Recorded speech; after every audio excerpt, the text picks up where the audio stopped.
ব্যবসা করতেছেন একটা লোক কি হয়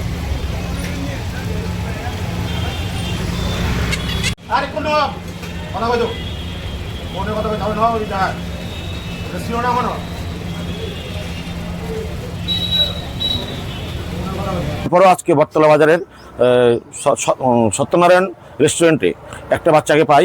সেই বাচ্চাটাকে আমরা উঠে নিয়েছি, আমাদের ডিসিপিও সাহেব সাথে আছেন। এবং আজকে এখানে রাধাকৃষ্ণ সার্ভিং সেন্টার এখানে এসে একটা হ্যাজার্ডিয়াস ওয়ার্ক মানে প্লেসে আরেকটা বাচ্চাকে পাই আমরা। তো দুটো বাচ্চা, এবং সত্যনারায়ণের বাচ্চাটা সে মানে স্টোভের মধ্যে গরম তেলের ইয়েতে মানে পুরি বাচ্ছিল। তো মালিককে আমরা বলেছি যে ন্যূনতম মূল্যবোধ বা মানবিকতা বোধ থাকলে একটা প্রতিষ্ঠিত ব্যবসায়ী প্রতিষ্ঠান বা প্রতিষ্ঠানের মালিক এই সমস্ত কাজ করতে পারেন না। আমরা মানে এফআইআর করব এবং সেক্ষেত্রে যা যা পেনাল প্রভিশন সবটাই ইম্পোজ করব।